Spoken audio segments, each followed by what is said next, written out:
Hello and welcome to the YYC Soccer Podcast. This is Jason Komet. I'm flying solo today. We wanted to get this episode out. It's about the Canadian Futsal Championships, and it's been already a bit over a week, and we're just putting out an abbreviated version of the podcast to sort of wrap things up there, and we're going to have another more full-length episode later on this week.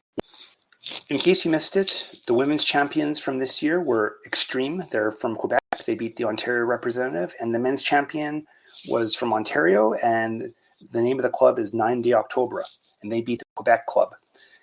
I think it's pretty safe to assume at this point that Ontario and Quebec still have the most advanced futsal programs in the country.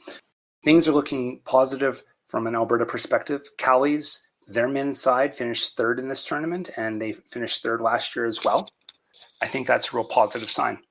So, as I mentioned, we have a couple interviews. Let's start it off on the men's side with one of the coaches from the Callies, Christian Mirkovic. We did this interview immediately after the match where they won the third place game. First and foremost, thoughts on the performance today? Thank you. Thank you very much. Yeah. What do you think? How do you feel you guys played? I think we had two very strong games. The third game, we didn't play very well. And they're a very good organized team. They play very well futsal. They played better than us, I think, on that day. And today I think we're dominating that team. We didn't finish what we should have finished. We should have 3 to 4 goals more than them. I didn't feel they were as strong as our group. Okay. I think we had a little bit the strongest group. The tough game you mentioned, was that against Ontario? Ontario. Game from yesterday. Yeah, Ontario game was very, very tough. Yeah. It was a tough game. They usually, if I understood well what they were saying, they play futsal all year long over there. Some of them only play futsal, which makes it hard for us. But we performed well. We didn't finish our opportunities, but I think they are better organized than us on that day. And they're more motivated than us, I think, on that day. Yeah. So finishing with third, with the bronze medal. It's amazing. Yeah. At home too, right? I mean, what did it mean for the players to do this today in Calgary? Well, we represented our city. We represented our province, and we are very proud to bring a medal and a third place to our province and our city. If you look at it, we are the third team in Canada. That's not bad. That's not bad at all. When you look at everything, at how many teams play futsal in Canada, we finished third. So it's quite good. It's quite good. Were there any lessons that you took from this weekend when maybe looking at some of the other teams, or feel like things that you could take forward into next year maybe? Experience. I think that's going to be the key. I think we're nervous against Ontario and we didn't play our game. So with time, we're going to get more experience. More nationals will bring more experience, more maybe practices, maybe setups, all that. Yeah. Like that's all I can say. I think it's experience. When you look at it again, Ontario and Quebec in the women's were in the final. Ontario and Quebec in the men's are in the final. They play a lot of futsal out there. So maybe we have to develop the futsal here a little bit more and play a little bit more, have more playing. Yeah. Well, I imagine an event like this could really help grow futsal in Calgary and Alberta. Yes, actually it will. Like the first time that we had the women's nationals, if I understand. Yeah. Mm-hmm. So that's not bad. 8 teams here. That's not bad at all. So now that we're growing into the women's side, hopefully it's going to bring more teams into women's. That means more teams into men's, because we're going to watch more futsal and develop it a little bit more. And which will develop our national team, which will develop everything else. More pool player you have, better it is. I want to ask, so this is something that Callies is going to want to continue to expand the futsal program and keep growing it and try to become a... Yeah. Like 2 years in a row, we go to nationals. 2 years in a row, we finish third. That shows you something. That shows consistency, quality of the Callies team. We won 4 times the nationals in outdoors, represented Alberta, I think 15 times in nationals, the most capped team in nationals in outdoors. So we have a pedigree that we want to continue representing. And Callies are a very strong team, a very strong club. And hopefully we're going to continue doing that. That's the best we can hope for. Let's move on over to the women's side. This was the first ever Canadian National Futsal Championships. Alberta's rep was One Up Soccer from Calgary. They finished the tournament in 8th place. And I had a chance to interview Michelle Holmes, who is the founder and captain of One Up Women's Futsal, to get her thoughts after the tournament. And let's listen to that now. We have Michelle Holmes on the line now. Michelle is the captain and founder of the One Up team that represented Alberta in the National Futsal Championships this past week. Hi, Michelle. Hi, thanks for having me. Great. So how do you feel about the team's performance last week? Oh, I think that it was certainly a learning experience. You know, we won one game and we're happy with the result.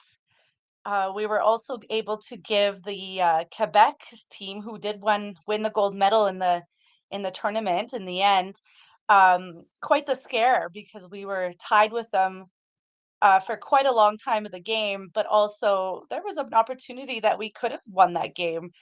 And so each game we learned how to play futsal because we're also we also play different types of soccer in the city, such as Div 1 or the boarded game, as well as the 7v7. So understanding on how to play the tactical game of futsal was something that we learned more through this tournament.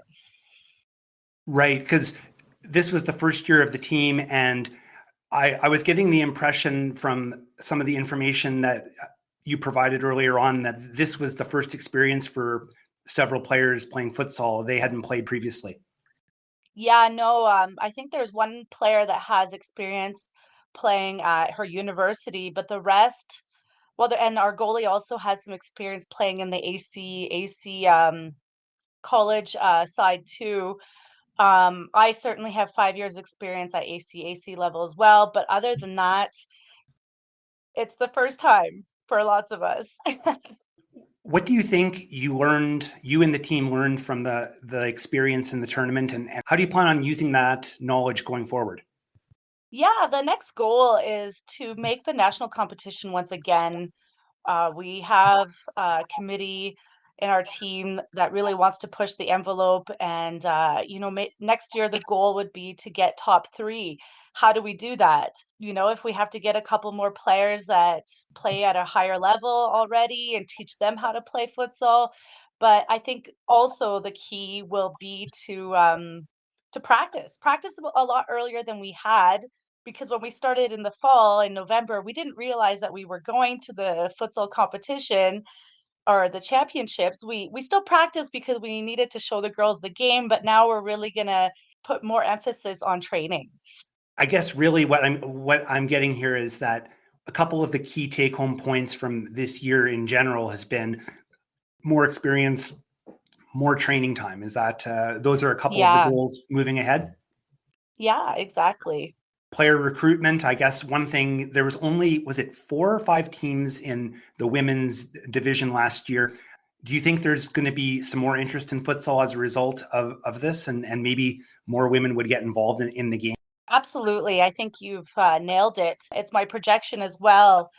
Just the fact that we showed that we could go to a national competition is going to show more interest to these ladies.